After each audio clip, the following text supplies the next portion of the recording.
pueda estirar, en donde permite que todo este gas ocupe el 100% del elemento que lo contiene, ¿no? Entonces, esto vamos a ir viendo. Como vemos como un objetivo, conocer las características del estado gaseoso y el conversatorio que vamos a ir hablando.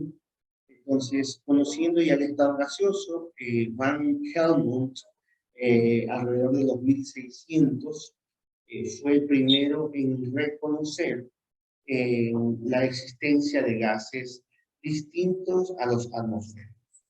Él inventó en realidad la palabra gas, que deriva del griego huyo, significado de caos, ¿no?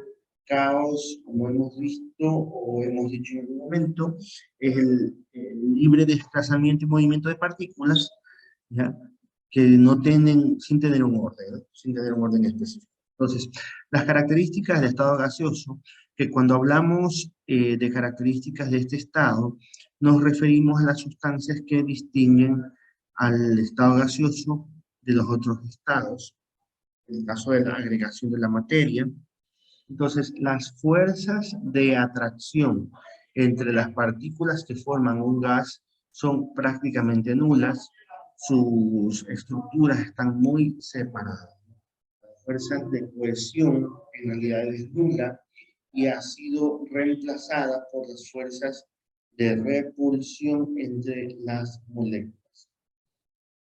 A diferencia en realidad de los sólidos, la fuerza de la atracción entre las molduras, pero entre las moléculas que se componen un gas, son supremamente pequeñas, casi nulas, lo que puede hacer en realidad que una molécula se aleje de otra hasta eh, distanciarse distanciarse lo suficiente, ¿no? Para poder ocupar todo el contenedor donde se lo guarda.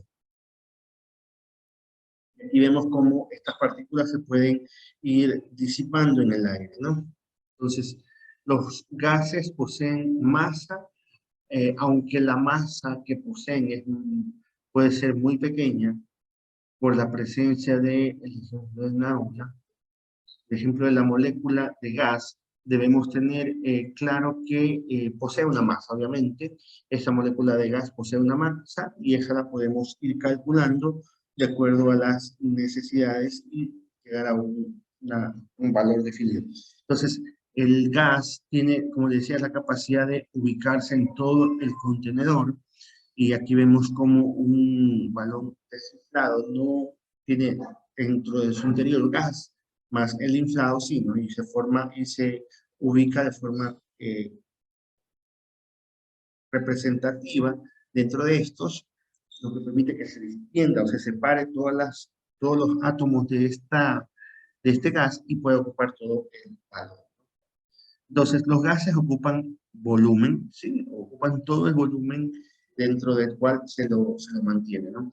No poseen un volumen fijo o definido. En un recipiente herméticamente cerrado, adoptan el volumen del recipiente. Con un gas que puede puede tomar la forma del recipiente que lo contengan, y si el recipiente cambia de forma o de tamaño, el gas se adecua a la nueva forma, por ende no posee en realidad un fijo. Entonces, cuando nosotros hablamos de gas, obviamente lo que entra en el pequeño va a entrar en todos los grandes, más lo que entra en los grandes no va a entrar en el pequeño.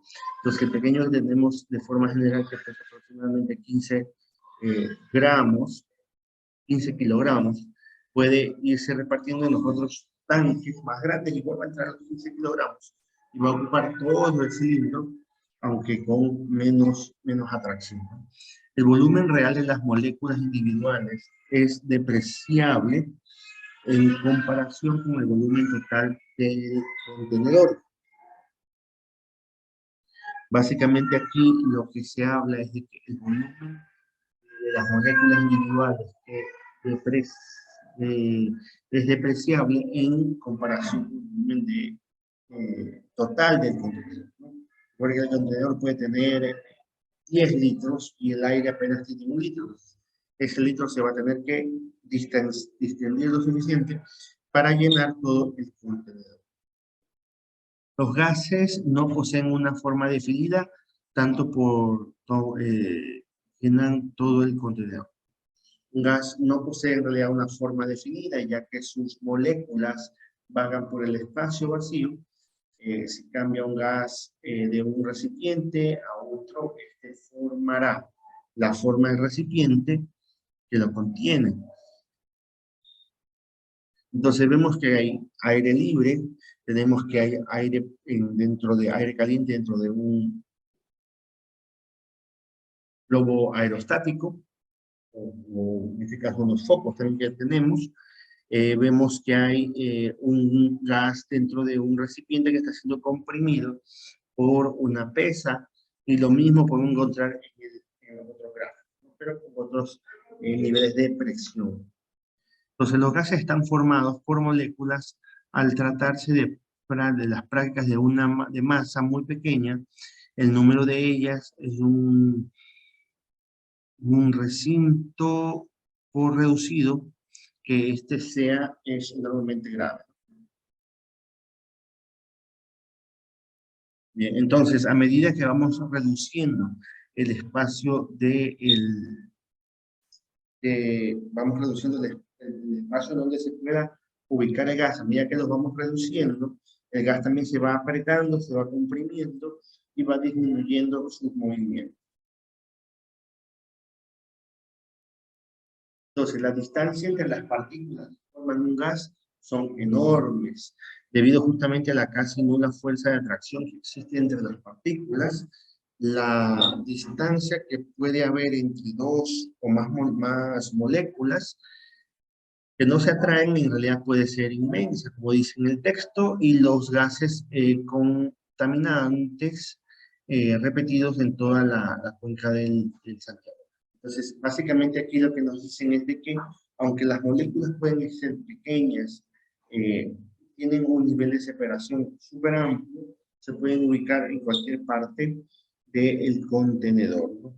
Entonces, las partículas forman el gas, están en conjunto movimiento, si mueven el desplazamiento o invernalmente o libremente en cualquiera de las direcciones, ¿no? Cómo se debe mover estas partículas.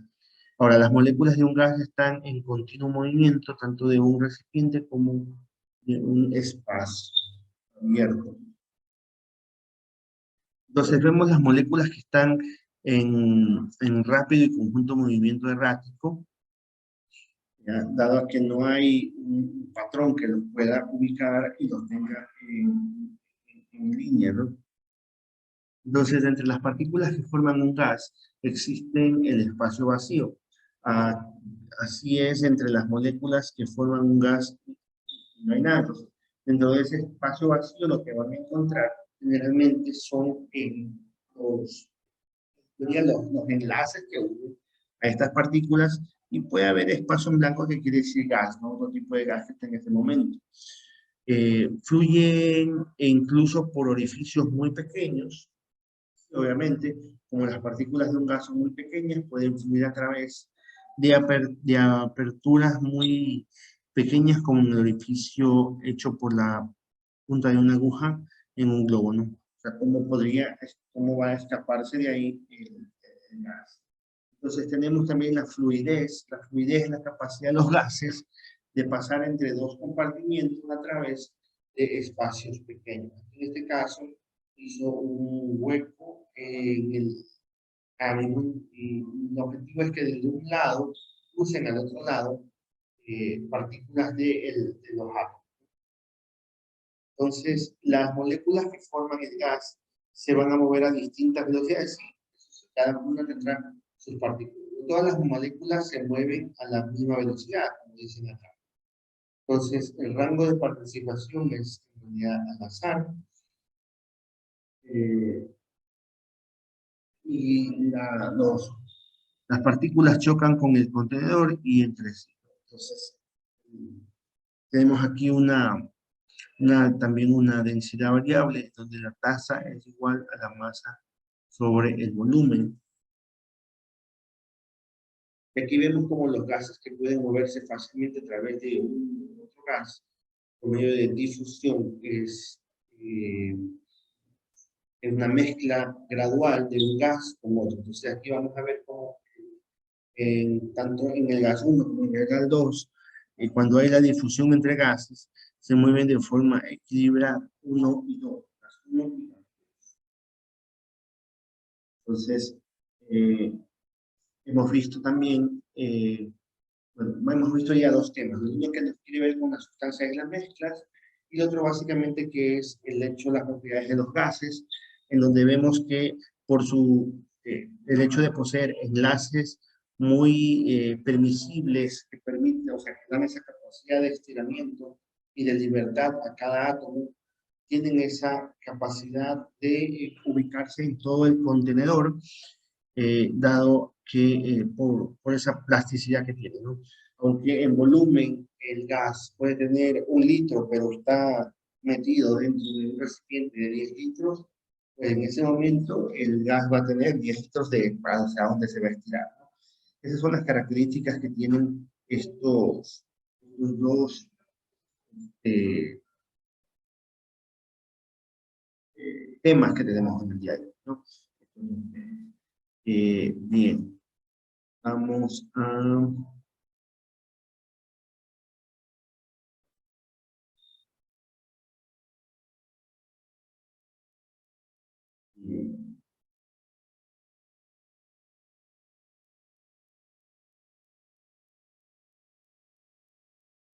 Bien, hoy ya vamos a quedar hasta ahí. Vamos a ir respondiendo la lista, por favor, a medida que los voy nombrando. Si me ayudan con eso.